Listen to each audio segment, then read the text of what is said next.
बोलिए सद्गुरु भगवान की जय।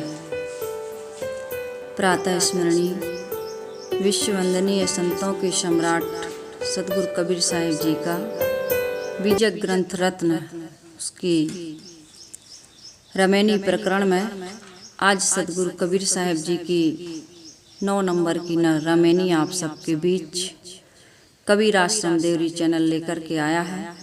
यह रमैनी मैं आप सबके बीच में रखूं। इसके पहले कबीर आश्रम देवरी चैनल से जुड़े हुए समस्त श्रोता बंधुओं को, माताओं को, बहनों को, नन्हे मुन्ने प्यारे प्यारे बच्चों को, दादा दादियों को, सभी को सुबह की हार्दिक शुभकामनाएं। आज का दिन सभी के लिए सुखद एवं मंगलमय हो। सद्गुरु कबीर साहिब जी की इस रमैनी का शीर्षक है स्वयं बंधे देवताओं की उपासना से बंधन नहीं कटेंगे। जितने भी देवता हैं उनके बारे में सद्गुरु कबीर साहिब बताते हैं कि वे कैसे बंधे हैं, कैसे पतित हैं।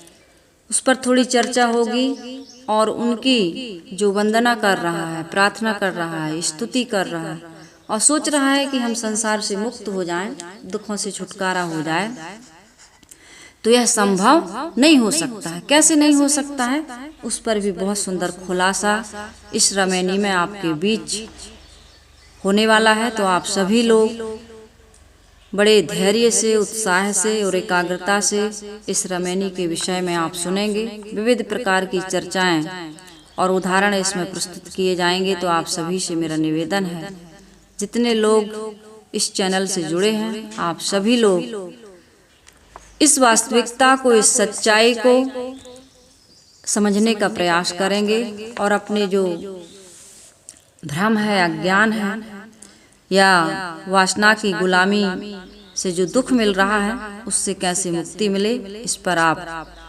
धैर्यपूर्वक इस रमैनी का श्रवण करेंगे, मनन करेंगे, चिंतन करेंगे और विवेक से जो आपको सही ठहरेगा उस पर आप आचरण भी करेंगे।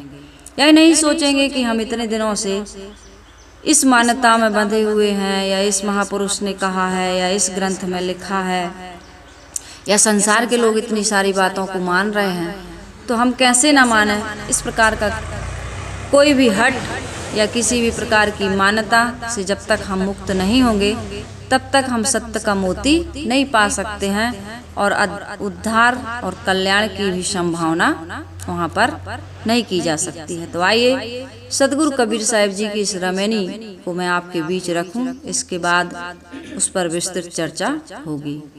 सद्गुरु कबीर साहिब कहते हैं, बांधे अष्ट कष्ट 9 सूता, यम बांधे अंजनी के पूता, यम के वाहन बांधे जनी, बांधे सृष्टि कहाँ लौगानी, बांधे देव 33 करोरी, संवरत लोह बंध गौतोरी, राजा सवरे तुरिया चढ़ी, पंथी सवरे नाम ले बाड़ी, अर्थ बिहूना सवरे नारी, परजा सवरे पहुमी झारी, बंदी मनावे ते फल बंदी दिया सो दे, कहीं कबीर सो बरे जो निशिवा शरनाम ही ले। सद्गुरु कबीर साहिब जी इस रमैनी में कहते हैं, बांधे अष्ट कष्ट 9 सूता, यम बांधे अंजनी के पूता। सूता यानी रस्सी, अंजनी, अंजनी का अर्थ है यहाँ माया। और अंजनी का पूता कौन है? ये मन, अज्ञानी मन है ना।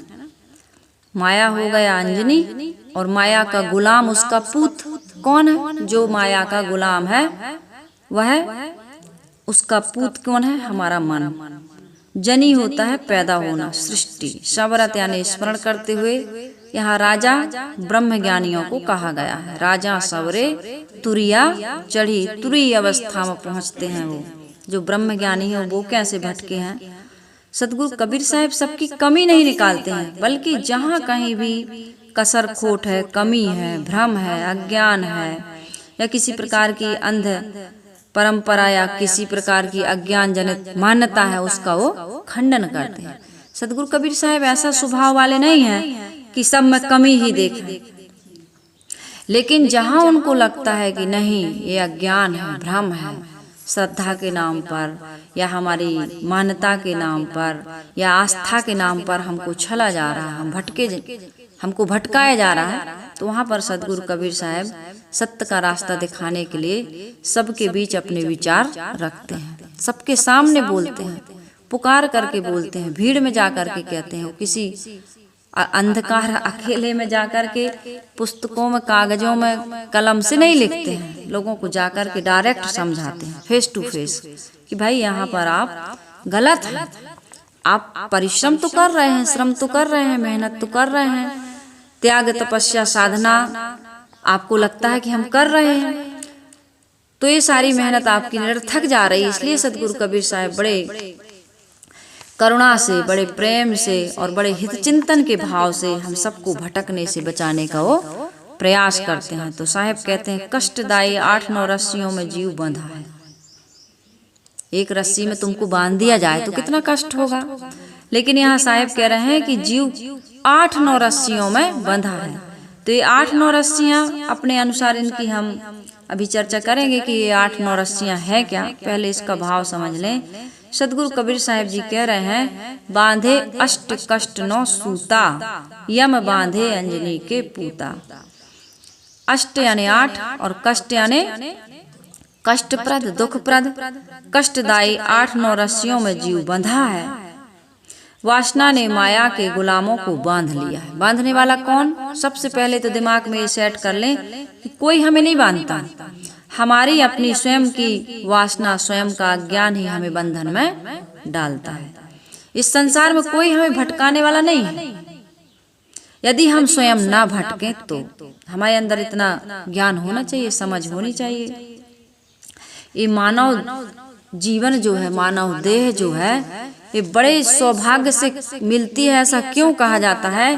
क्योंकि कहते हैं जब वेद व्यास जी है ना, वेद व्यास जिन्होंने वेदों का व्यास यानी कि इनका व्याख्या की, इनका संकलन तो ब्रह्मा जी ने किया, लेकिन वेद जी ने उस पर व्याख्या की है, भाष्य किया, टीका की, समझिए, है ना। जिन्होंने महाभारत सारे ग्रंथों की, ये वेद व्यास जी कोई छोटे मोटे साधारण इंसान नहीं थे, जो हमेशा साधनामय जीवन जिए हैं। इनका वेदव्यास उपनाम है। पहले इनका वेदव्यास नाम नहीं था। क्या नाम था पता है किसी को? कृष्ण 2 पायन, है ना। द्वीप पर काले थे इसलिए कृष्ण कहे गए, और द्वीप पर इनको अब एक कुंवारेपन में पैदा हुए थे। मल्लाह की बेटी को याद है ना, महाभारत में बताया गया। तो ये द्वीप पर उनको वहां पर रहते थे, एक द्वीप पर। तो कृष्ण 2 पायन उनका नाम था। लेकिन जब वेदों का इन्होंने व्यास किया यानी कि व्याख्या की, भाष्य की, तो इनका नाम हुआ वेद व्यास। तो वेद व्यास जी से पूछा गया कि आप तो सारे वेदों का सार बताइए, सारे वेदों का सार। जैसे कहते हैं ना, गीता में पूछा है कृष्ण से अर्जुन ने कि सार रूप में बताइए, मैं आप इतनी पूरे विश्व प्रकृति के बारे में, दुनिया का ना बता करके सार बताइए। तो कृष्ण ने गिनाया है, मैं कामधेनु गाय हूँ, वृक्षों में कल्प वृक्ष हूँ, है ना, और हाथियों में ऐरावत हाथी हूँ, और देवताओं में इंद्र हूँ, और गुरुओं में बृहस्पति गुरु हूँ। ये सब चीजें बताई हैं। 12 महीना में क्या हूँ, सब पूरा उन्होंने लिस्ट गिनाई है। तो इसी प्रकार से यहाँ पर ये पूछा गया वेद व्यास जी से कि आप तो पूरे संसार का यानी पूरे वेद शास्त्रों का सार बताइए। तो उन्होंने यही बताया है कि सभी वेद शास्त्रों का या संसार का सार यही है कि मानव जीवन ही सर्वश्रेष्ठ योनि है, खानी है, और इसमें आकर के हम कल्याण एवं मोक्ष की प्राप्ति कर सकते हैं, जन्म मरण के बंधनों से मुक्त हो सकते हैं। मानव देह के समान संसार में कोई और उपलब्धि नहीं है।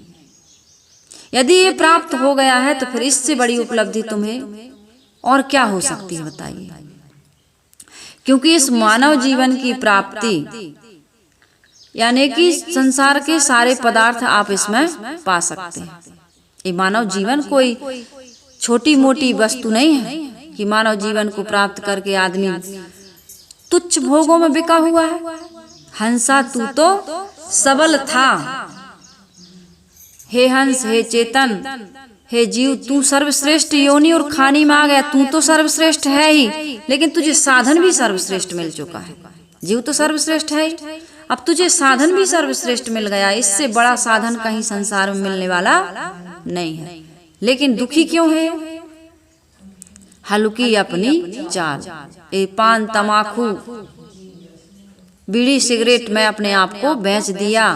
संसार के शब्द स्पर्श रूप रस गंध आदि में अपने आप को बिल्कुल बांध दिया, गुलाम बना दिया। तुच्छ भोगों के लिए, संसार की छूटने वाली वस्तुओं के लिए अपने आप को समर्पित कर दिया कि नहीं कर दिया?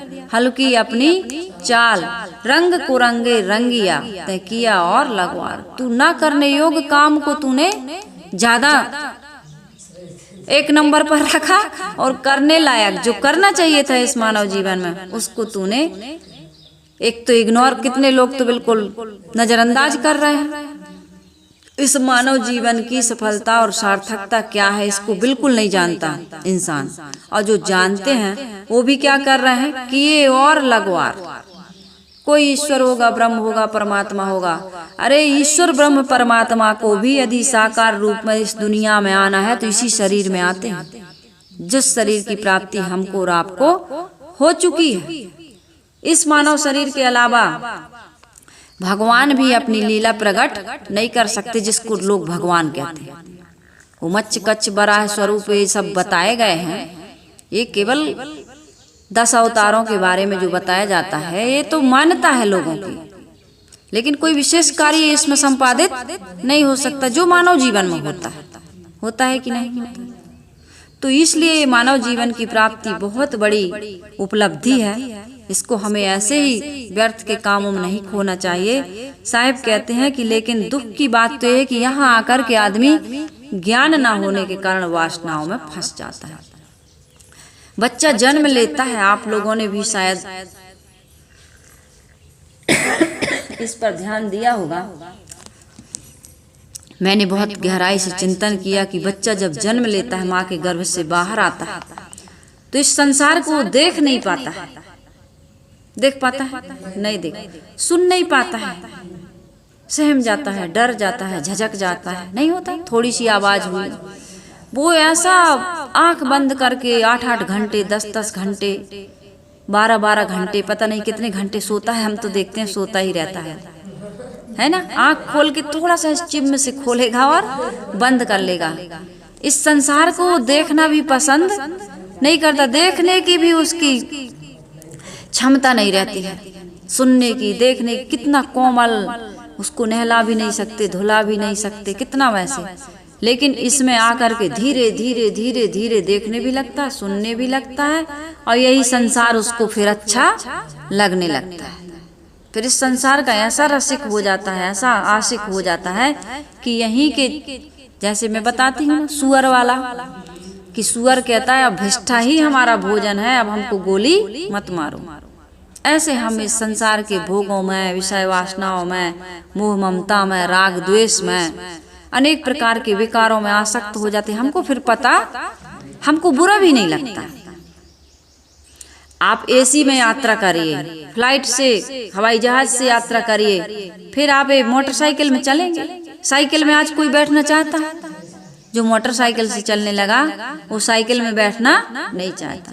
एसी में चलने वाला लोकल डिब्बा में कभी बैठेगा, सोचेगा भी नहीं, ख्वाब में भी नहीं आएगा उसके कि मैं लोकल डिब्बा में बैठ के यात्रा करूं। लेकिन जो लोकल में चलता है वो कहता है यार सब एसी में क्यों जाते हैं, फालतू पैसा बर्बाद करते हैं। अब उनको पता ही नहीं कि एसी में और हवाई जहाज में क्या अंतर है और लोकल में क्या अंतर है। तो सब संसार के लोग लोकल में ज्यादा ये संसार के जो विषय भोग जिनमें संसार के देवता भी फंसे हैं, तो कहते हैं देवता ही जब फंसे हैं तो हम और आप कैसे निकल सकते हैं। लेकिन संत महापुरुषों के पवित्र रहने और आचरण को, जीवन को वो उसको समझ ही नहीं सकते हैं। कुछ समझते हैं, कुछ समझदार हैं, इसलिए वो अपने मन इंद्रियों को साधते हैं और वही हवाई जहाज और एसी में चढ़ने का प्रयास कर रहे हैं। कितने चढ़ गए और कितने उसके लिए प्रयास कर रहे हैं। तो साहिब कह रहे यम बांधे अंजनी के पूता, वासना के हाथों सभी देहधारी बंधे हैं। कहाँ तक गिनाऊं सारी सृष्टि बंधी है। साहिब कहते हैं यम के वाहन बांधे जनी, बांधे सृष्टि कहाँ लोगनी, बांधे देव 33 करोरी, सबरत लोह बंध गो तोरी। संसारियों को जिनके स्मरण से कठिन बंधन के छूट जाने का भरोसा है। किसके? 33 करोड़ देवी और देवताओं के स्मरण से लोगों को ये मान्यता है, ये विश्वास है कि इनके स्मरण से, इनकी वंदना स्तुति से, इनकी पूजा उपासना से हमारे बंधन कट जाएंगे। तो सदगुरु कबीर साहब तो बड़े स्वतंत्र विचारक थे और उनको किसी का भय तो था नहीं, क्योंकि बड़े आत्मज्ञान में वो, मैंने कल कहा था ना, एक होता है शरीर बल, दूसरा होता है मनोबल और तीसरा होता है आत्मबल। ये तीनों बल से परिपूर्ण थे सदगुरु कबीर साहब, इसलिए वो किसी से भय नहीं खाते थे। उन्होंने कहा कि जिन 33 करोड़ देवी देवताओं से तुम उनकी उपासना करके या उनकी स्तुति वंदना करके तुम संसार के बंधनों से मुक्त होना चाहते हो, 33 करोड़ देवी देवता स्वयं बंधे हैं। कैसे बंधे हैं इस पर चर्चा भी होगी, कैसे कैसे बंधे हैं। साहिब कहते हैं कि वो स्वयं बंधे हैं तो तुम्हारा बंधन वो कैसे काट सकते हैं। बंधे को बंधा मिला, छूटे कौन उपाय, कर सेवा निर्बंध की पल में लेत छुड़ाए। साहिब कहते राजा सबरे तुरिया चढ़ी, तुम निर्बंध की वंदना करो तो शायद तुम्हें मुक्ति मिल सकती है। आगे साहिब कह रहे हैं ब्रह्म ज्ञानी जन जो तुरीय अवस्था में आरूढ़ होकर अहम ब्रह्मास्मि का स्मरण करते हैं, और नाना संप्रदाय के लोग अपने अपने मान्य नाम का स्मरण करते हुए अपने साधना पथ में जो बढ़ रहे हैं वो भी भटके हुए हैं। अर्थ विहूना संवरे नारी, प्रजा संवरे पोहमी झारी। ये अर्थ विहूना संवरे नारी का अर्थ क्या है? अपने में नारीत्व की कल्पना कर माधुर्य भक्ति करने वाले। वृंदावन में जाकर के देखिए आप कैसे पुरुष लोग अपने को स्त्री भाव में प्रदर्शित करते हैं, कपड़ा साड़ी पहनते हैं और कृष्ण की अपने को पत्नी मानते हैं, रजस्वला होने का ढोंग करते हैं, अपने आप को पूरा स्त्रीमय बना लेते हैं। लाल कपड़ा गुरुदेव जी बताते थे अधोद्वार में रखते हैं। ये सारी चीजें कितने पागलपन है,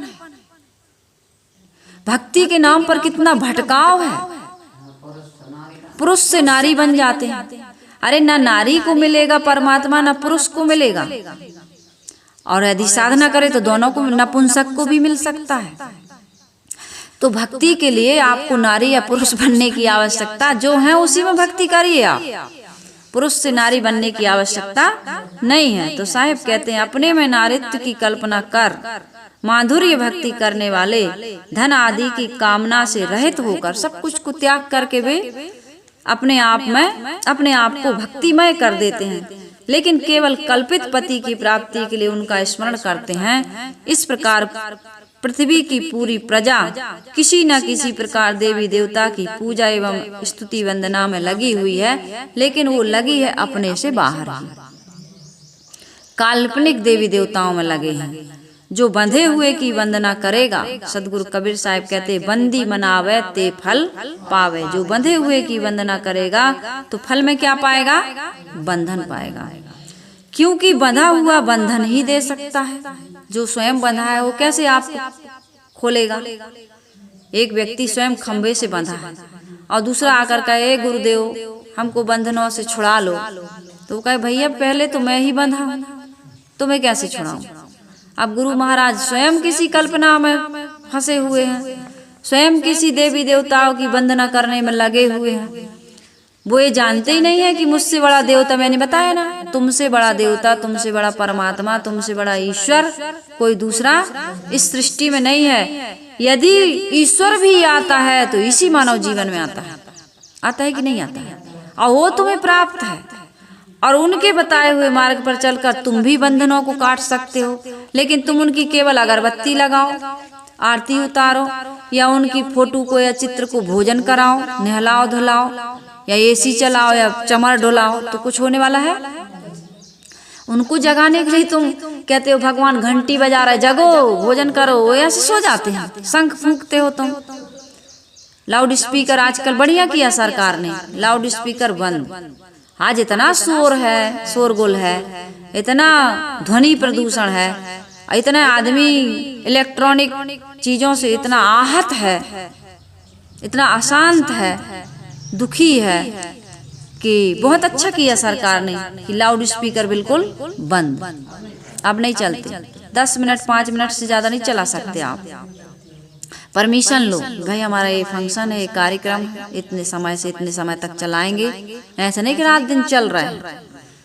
तो भगवान इतना बेहरा थोड़ी है कि तुम घंटी बजाओ कि शंख फूंको या चिल्ला के लाउड स्पीकर में अखंड रामायण करो। अब सब बंद हो गई, भगवान को इसकी जरूरत नहीं है। साहिब कह रहे हैं बंदी मनावे ते फल पावे, बंदी दिया सो दे, कहीं कबीर सो उबरे जो निश्वासर नामय ले। साहिब कहते हैं कि बंधनों में बंधे हुए देवताओं की यदि उपासना करोगे तो तुमको भी बंधन ही मिलेंगे, मुक्ति मिलने वाली नहीं है। गुरु कहते हैं कि उपासकों की यही धारणा है कि रात दिन जो नाम जपेगा वह संसार सागर से पार हो जाएगा। तो नाम जपने से साहिब ने इसका भी खंडन किया।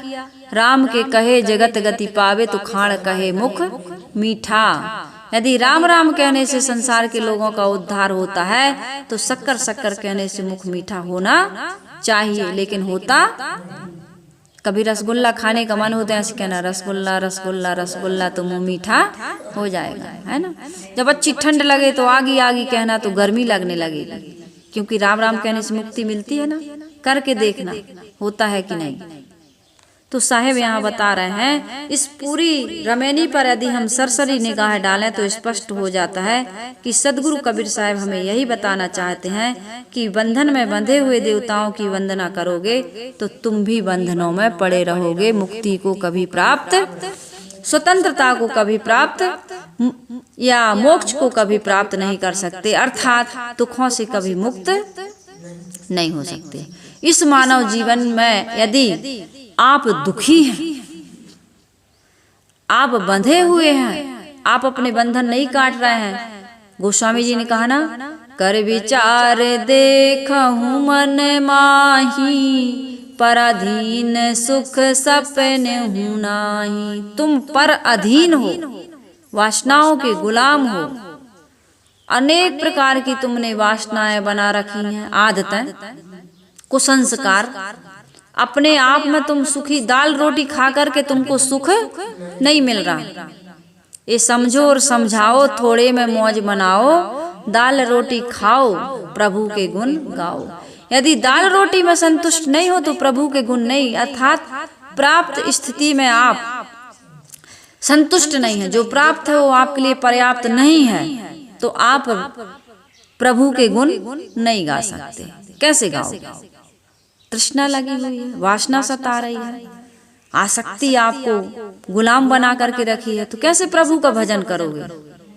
भटकते रहोगे। तो साहिब कह रहे हैं ये 8-9 सूतों की जो चर्चा हुई है, ये 8-9 सूत क्या है, आप कुछ भी अर्थ लगा सकते हैं, अपने ऊपर है अर्थ लगाने वाले की जैसी भी उसकी सोच होगी वो, या तो इसको संख्या में ये भी कह सकता है कि 5 तत्व और 3 गुण, अष्टधा प्रकृति, या 8 सिद्धियां, या हठ योग के 8 अंग।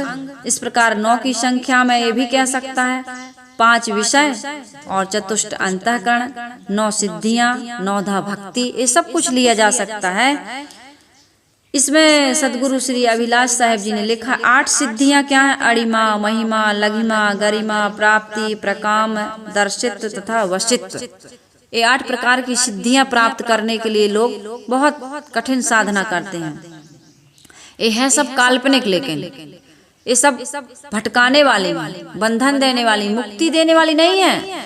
इस संसार की कोई उपलब्धियां प्राप्त हो भी जाए तो संसारिकता ही में तो रहोगे आप, मुक्ति का अनुभव नहीं कर सकते हो, दुखों से मुक्त नहीं हो सकते हो।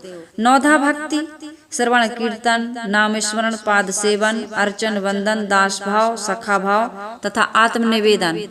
ये भी आदमी यदि अपने स्वरूप को छोड़ करके कहीं बाहर किसी की स्मरण करता है, वंदना करता है, किसी के गीत गाता है, उसकी कथा सुनता है, तो ये भी एक बंधन ही है, बंधन। ये भी नौधा भक्ति भी आपको छुड़ाने वाली फिर नहीं होगी।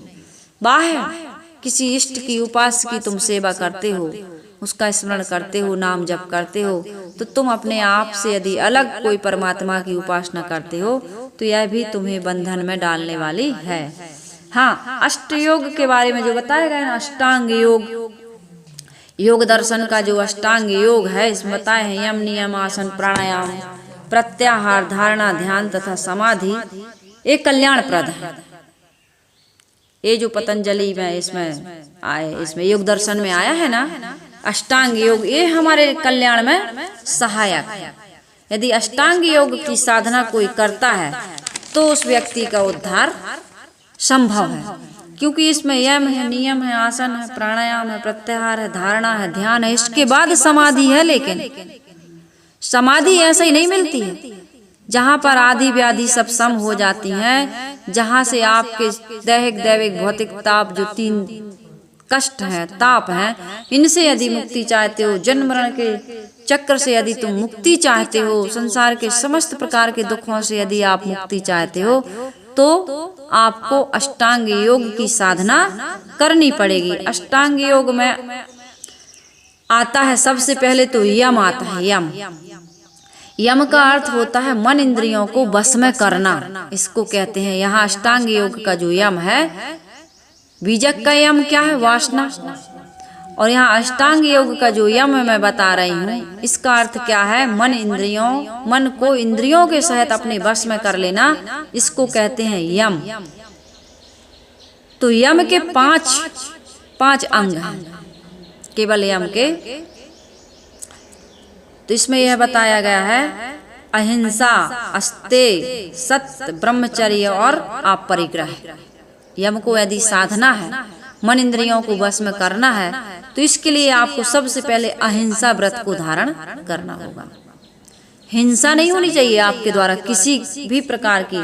तो हिंसा केवल किसी प्राणी को मार देना हिंसा नहीं है। हिंसा का अर्थ है शक्ति चले तक अपने मन, वाणी तथा कर्मों से किसी को भी कष्ट ना पहुंचाना, किसी का अहित ना सोचना, अहित चिंतन नहीं होना, और वाणी से कटु, अश्लील और असत्य करके किसी को दुख मत पहुंचाना, और शरीर से भी किसी भी प्रकार की हिंसा या किसी भी प्रकार का कुकर्म ना होना। ये क्या है? यह अहिंसा कहलाता है, यम के अंतर्गत आता है अहिंसा। और अस्तेय का अर्थ होता है चोरी ना करना। चोरी का अर्थ केवल किसी का धन लूट लेना नहीं, आवश्यकता से अधिक संग्रह करते हो तो यह भी चोरी है। तुम्हें जितना लगता है थोड़े में निर्वाह ले, संचय छोड़ सुपास, मन की आशा दूर धरी, अभय स्वरूप में वास। तुम निर्भय नहीं हो सकते, निश्चिंत नहीं हो सकते, सुखी नहीं हो सकते। कब? यदि आवश्यकता से अधिक धन का संग्रह कर लेते हो, तो यह भी तुम्हारे लिए बहुत बड़ा सिरदर्द है। धन को इकट्ठा करने में और उसकी सुरक्षा करने में संसार के लोग मर मर के, पच करके, संसार से दुखी हो करके और बड़ा पश्चाताप करते हुए संसार से जाते हैं। क्योंकि धनानि भूमो पशुवस् गोष्ठे, भार्या गृह द्वारे जना शमशाने, देहश्चितायाम परलोक मार्गे, धर्मानुगो गच्छन्ति जीव एका। जीव के साथ कितना भी कुछ भी कमा ले, जाने वाला नहीं है, कर्म ही उसके साथ जाते हैं, अच्छे या बुरे। तो यहाँ अस्तेय का अर्थ है आवश्यकता से अधिक धन का संग्रह ना करना, मतलब इससे ज्यादा करते हो तो ये भी चोरी है। ब्रह्मचर्य का अर्थ ही होता है बड़ा आचरण। ब्रह्मचर्य का अर्थ ही होता है बड़ा आचरण। इंद्रियों के तमाकू में बिक गए, पान में बिक गए, शराब में बिक गए, सिगरेट में बिक गए, किसी भी रूप को देखे उसमें आकर्षित हो गए, किसी को अच्छा खाते पीते देखे उसी में, तो ये बड़ा आचरण नहीं है। बड़ा आचरण यह है कि तुम्हारे सामने पांचों विषय उपस्थित हैं, लेकिन तुम उनसे उपराम हो। नहीं चाहिए मुझे, आवश्यकता चाहिए, भूख है तो जो मिला भोजन कर लेते हैं, जो रुचता पचता है उसको खाते हैं, और वो भी लिमिट में, ना कम ना ज्यादा। यह है साधना, कम भी नहीं, भूखे भी नहीं रहना है, और आवश्यकता से अधिक भी नहीं खाना है। तो यह है ब्रह्मचर्य, बड़ा आचरण। आप परिग्रह पकड़ना नहीं, परिग्रह का अर्थ होता है पकड़ना, आप परिग्रह पकड़ना नहीं, छोड़ने की कला सीखो, क्योंकि सब कुछ छूट रहा है तुमसे। छूटता जा रहा है कि नहीं छूटता जा रहा है? तुम पकड़ने की कोशिश कर रहे हो, प्रयास कर रहे हो, परिश्रम कर रहे हो, लेकिन सब कुछ तुमसे छूटता जा रहा है।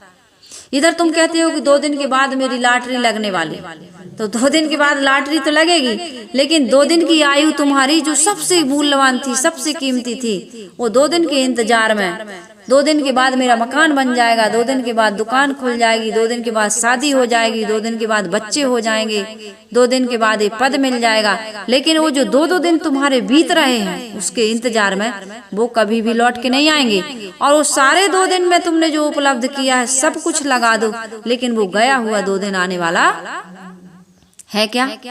नहीं आएगा। तो कितना कीमती तुम्हारा ये जीवन है, तुम पकड़ने में लगा रहे हो अपनी आयु को। यदि पकड़ना छोड़ दो तो तुम मुक्त ही हो। जो मिलने वाला है वो तो मिलेगा ही, जो जरूरत है उसकी पूर्ति होगी ही। आवश्यकताओं की किसी को आपूर्ति नहीं होती, आवश्यकता सबकी पूरी होती है। हाँ, इच्छाओं में तुम बंधे हुए हो, इसको आप परिग्रह कहा जाता है। आप परिग्रह, संग्रह की प्रवृत्ति को त्यागो। नियम, अब नियम आ गया, यम नियम, नियम के भी 5 अंग हैं। तप, शौच, संतोष, स्वाध्याय, प्राणिधान यानी इष्ट की शरणागति। तप, सोच, संतोष, स्वाध्याय और ईश्वर प्राणिधान। शौच क्या है? शौच तो सब जानते हैं, नहीं जानते क्या? सभी लोग जानते हैं। छोटा सा बच्चा 5-7 साल का, 5 ही साल का हो पाता है, शौच को जानता है। आदमी मल विसर्जन करता है तो शौच करता है कि नहीं? तो वही शौच नहीं, वो तो सब करते हैं। शौच का अर्थ होता है अंदर बाहर शुद्ध, शुचि, पवित्र। बढ़िया से जहाँ रहते हो वहाँ सफाई करो, जिन कपड़ों को पहनते हो उसकी सफाई करो, जिस शरीर में रहते हो उसकी सफाई करो। और ये बाहर की सफाई हुई, ईमानदारी पूर्वक कमा करके धन खाओ, ये बाहर की सफाई हुई। भीतर की सफाई क्या है? अंतःकरण में किसी प्रकार का विकार ना आने पाए। जैसे कल साहिब रात में बता रहे थे कि मैं इतना सावधान रहता हूँ, इतना सजग रहता हूँ, जहाँ जाता हूँ उनके साथ जो भी व्यवहार करता हूँ मैं सावधानी पूर्वक करता हूँ। और मैं जो कुछ भी आज मेरे आसपास का वातावरण बना हुआ है मेरे भीतर की ही सोच है, मेरे भीतर का ही एक सपना साकार हो रहा है ना। तो ऐसा जीवन बनाओ, अंदर बाहर पवित्र, निर्मल, इसको कहते हैं शौच। किसी भी प्रकार का हमारे जीवन में कोई गंदगी ना हो, मल विक्षेप आवरण इनको हम हटाते जाएं। कितना सुंदर जीवन ये मानव जीवन में संभव है। और ऐसा यदि करते हैं तो बाहर से कोई ईश्वर ब्रह्म परमात्मा पाने की आवश्यकता नहीं। तुम मेहनत नहीं करते, काम नहीं करते, इसलिए दूसरों पर तुम निगाह टिकाए रहते हो, लेकिन मिलेगा कुछ नहीं। खूब प्रार्थना करो, स्तुति करो, वंदना करो और अपने अंदर की सफाई ना करो तो कुछ भी होने वाला। जितने महापुरुषों ने जीवन में कोई उपलब्धि हासिल की है, चाहे भौतिक जगत में हो, चाहे आध्यात्मिक जगत में हो, चाहे विज्ञान के जगत में हो, है ना, जिन लोगों ने भी कुछ पाया इस संसार में उन्होंने स्वयं परिश्रम करके पाया। भगवान राम जब संतों के पास जाते हैं, एक ऋषि के पास गए हैं, दरभंग ऋषि है, कौन ऋषि मुझे याद नहीं आ रहा, बहुत पहले मैंने पढ़ा था। तो उन्होंने कहा कि हे राम, कब से प्रतीक्षा कर रहा हूँ कि आप हमारी कुटिया में आए, और मैंने जो कुछ भी साधना तपस्या के द्वारा जितनी भी रिद्धि सिद्धि जो कुछ भी उपलब्धियां प्राप्त की हैं वो मैं तुम्हें देना चाहता हूँ। प्रभु श्री राम चरणों में गिर गए और कहे, भगवान इस कृपा के लिए मैं आपका हमेशा ऋणी रहूंगा, लेकिन मुझे क्षमा करें। मुझे आप जो देना चाहते हैं मैं स्वीकारने की स्थिति में नहीं हूँ, क्योंकि मैं जो कुछ भी पाना चाहता हूँ अपने तप से, अपने बल से, अपने परिश्रम से। क्योंकि दूसरों की कमाई हुई संपत्ति पर जो निगाह लगाए रहता है, जो आशा लगाए रहता है कि कोई दे दे कृपा से या दया से या आशीर्वाद में, तो चोर है, चोर। प्रभु श्री राम ने स्वयं कहा। तो इन बातों को तो कोई मानने के लिए तैयार है नहीं। राम अपने परिश्रम से सब कुछ पाना चाहते हैं और राम के उपासक बस नाम ले लेते हैं बैठ करके और हमें भगवान भवसागर से पार कर देंगे। बछिया छिया की पूंछ पकड़ लेते हैं और गंगा जी में गया जी में जाके पिंडदान कर देते हैं या बाल मुड़वा के आ जाते हैं या एक दिन व्रत रह लेते हैं, क्योंकि 7-6 दिन तो खूब ठूस ठूस के खाया है, एक दिन व्रत रह भी जाएंगे तो क्या है। और फिर व्रत के दिन भी अच्छा अच्छा खाने को मिलता है, कई लोग तो अच्छा अच्छा खाते हैं व्रत के दिन भी। तो ऐसे भगवान नहीं मिलेंगे। भगवान इतना भोला नहीं है कि तुम्हारी चालाकी को समझ न पाए। तो इसलिए मैंने कहा सोच, फिर संतोष, सहज वस्तुओं में तुमको संतोष यदि नहीं है, संतोष सुख है, रहु तो हृदय जुड़ाए। प्राप्त वस्तुओं में तुमको संतोष नहीं है, तुम्हारा हृदय शीतल आग कभी बुझ नहीं सकती अंदर की। इसलिए प्राप्त वस्तुओं में संतोष करो, यही है। तप क्या है? ए ऊर्ध्वबाहु ठड़ेश्वरी ए रखी, ऊर्ध्वबाहु ठड़ेश्वरी आदि बनने की या व्रत करने की या पंचाग्नि या जलशयन करने की आवश्यकता नहीं है। तब क्या है? ठंडी गर्मी, भूख प्यास, मान अपमान, अनुकूल प्रतिकूल, सब में सम रहिए आप। ये तो बाहर का द्वंद्व है, ये तुम्हें भीतर तक प्रभावित नहीं कर सकता। तुम उससे कनेक्ट हो मन के द्वारा, तो मन को बस में करो। ये बाहर का तुम रोक नहीं पाओगे।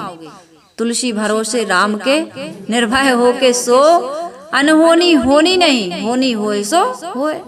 गोस्वामी जी भी कहते हैं, क्यों चिंता करते हो भाई, क्यों फिक्र करते हो, क्यों दुखी सुखी होते हो। अनहोनी हो नहीं सकती और जो होना है उसको तुम रोक नहीं सकते, तो अपने आप को परेशान क्यों करते हो। संसार के सभी महापुरुषों ने नींद नहीं लग रही, हमें डिप्रेशन में है, ऐसा ऐसा हो गया तो रोक लो। तुम नहीं रोक सकते, जब नहीं रोक सकते तो स्वीकार करो उसको। फिर तुम्हें चिंता करने की ऐसा ना हो जाए। अब होना होगा तो होगा ही, तुम उसे रोक नहीं सकते हो। जो हो गया है उसको तुम बदल नहीं सके, रोक नहीं सको। जो होना है उसको भी तुम रोक नहीं सकते। जो होना चाहिए वो नहीं कर रहे हो। क्या होना चाहिए? सम होना चाहिए तुमको। ये बाहर की चीज तो बनती बिगड़ती, मिलना बिछुड़ना, जन्मना मरना, संयोग वियोग, हानि लाभ, निंदा और स्तुति होती रहती है। तुम अपने आप को इसमें क्यों खपाते हो? इससे ऊपर उठने का प्रयास करो, यही है तप। स्वाध्याय, हमेशा सदग्रंथों का अध्ययन करो, अच्छी वाणी को मनन श्रवण करते रहो। ईश्वर प्रणिधान अर्थात ईश्वर की शरणागति। तो संसार में ईश्वर कहाँ है?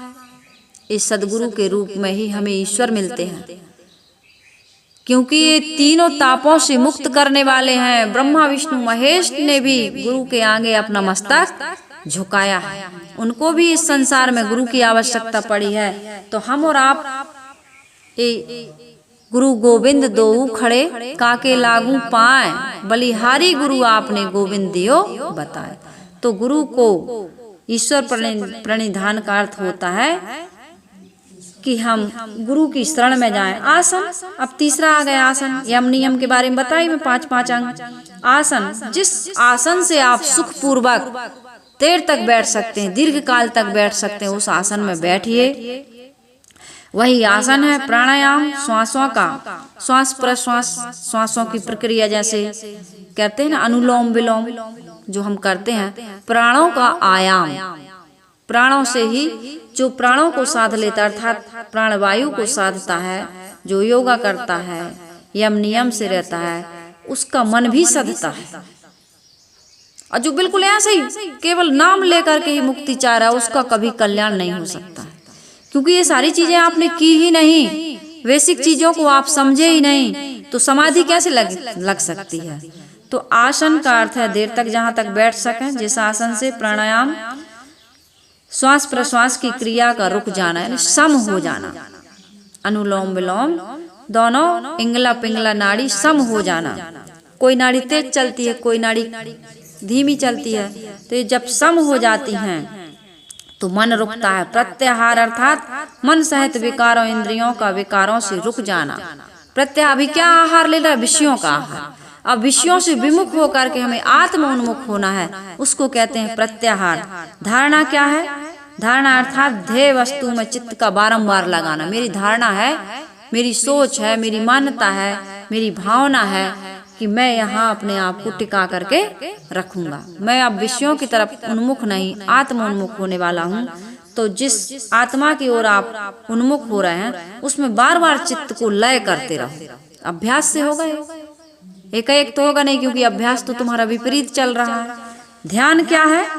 ध्येय में चित्त को एकाग्र कर देना। मेरा ध्यान मेरे ध्येय में होना चाहिए। मेरा ध्येय क्या है? आत्म कल्याण का, मुक्ति का, इस संसार के आवागमन के चक्र से मुक्त होना मेरा ध्येय है, मेरा लक्ष्य है, मेरा एक टारगेट है। तो उसमें मैं हमेशा उसको याद रखूं।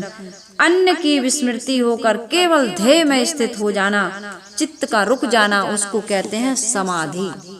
ये है अष्टांग योग। तो अष्टधा प्रकृति, इसके बारे में बता रही थी, अष्ट कष्ट नौ सूता के बारे में। यम कहते हैं जीव को जो बंधन दे। मन की अविद्या एवं विषय वासना ही जीव को बांधती है, ये हम अच्छे से समझ जाएं।